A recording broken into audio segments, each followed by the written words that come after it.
শুভ সন্ধ্যা বন্ধুরা, নতুন আরেকটা ভিডিওতে তোমাদের অনেক স্বাগত। তো আমি এখানে যে সবজিগুলো নিয়েছিলাম সেটা হালকা গরম জলে আর নুন দিয়ে ভিজিয়ে রেখেছিলাম, দিয়ে এগুলো ঢেলে নিয়েছিলাম একটা ঝাঁঝরির মধ্যে, দিয়ে ভালো করে ধুয়ে নেবো। এর মধ্যে আছে ব্রোকলি আছে, গাজর আছে, ক্যাপসিকাম আছে, বিনস আছে, ঠিক আছে। দিয়ে এবার কড়াই গরম হলে ওর মধ্যে দিয়ে দেবো 1.5 কাপ মতন জল, তার মধ্যে এই সবজিগুলো দিয়ে দেবো আর দিয়ে দেবো নুন আর তোমার কী বলে নুন দিয়ে দেবো। দিয়ে খুব ভালো করে নাড়াচাড়া করে এটাকে একদম কম আঁচে ঢাকা চাপা দিয়ে রান্না করতে হবে। ও ছিল মটরশুঁটি, খুব ভালো করে এটাকে মাঝে সাঝেই ঢাকনা তুলে তুলে এদিক ওদিক করে উল্টে পাল্টে দিতে হবে, আর সবজিগুলো পুরো সেদ্ধ হয়ে যাবে। এদিকে কিছু কুচানো মাংস নিয়ে নিয়েছিলাম, এখানে একদম বোনলেস মাংস ছিল, তার মধ্যে দিয়ে দিয়েছি নুন আর লেবুর রস, দিয়ে মাখিয়ে আলাদা সাইডে রেখে দেবো।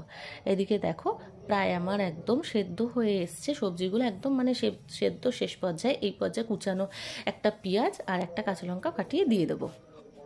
আরও কম ফ্লেমে প্রায় আরও 5 মিনিট মতন এটাকেও রান্না করে নেবো, মানে সেদ্ধ করে নেবো।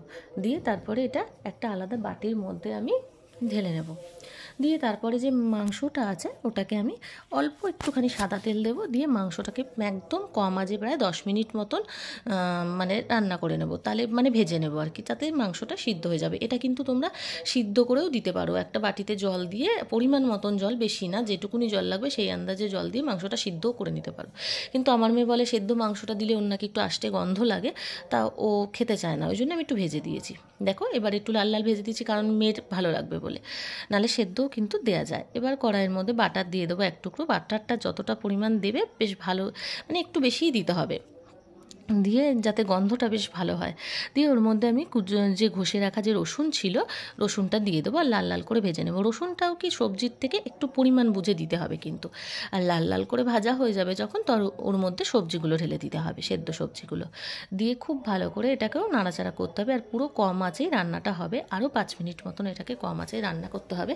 আর এর উপর দিয়ে দিতে হবে 1 চামচ গোলমরিচের গুঁড়ো। এতে কোনো চিনি ফিনি লাগবে না রান্না করতে, মিষ্টির প্রয়োজন হবে না। 1 চামচ গোলমরিচের গুঁড়ো দিয়ে খুব ভালো করে নাড়াচাড়া করে নিতে হবে।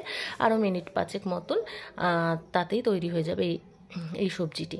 তো এটা একদম বয়েলড সবজি আর কি, মানে সেদ্ধর উপর রান্নাটা, একটু জাস্ট বাটারটাই লেগেছে, তো খুব ভালোও হয় খেতে, গন্ধটাও ভীষণ সুন্দর ছাড়ে।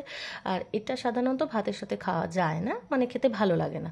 এটা খেতে হবে ব্রাউন ব্রেড হোক, নর্মাল ব্রেড হোক, এছাড়া রুটির সাথে। আমি কিন্তু রুটির সাথেই খেয়েছিলাম। তোমরা এই রেসিপিটা অবশ্যই ট্রাই করবে।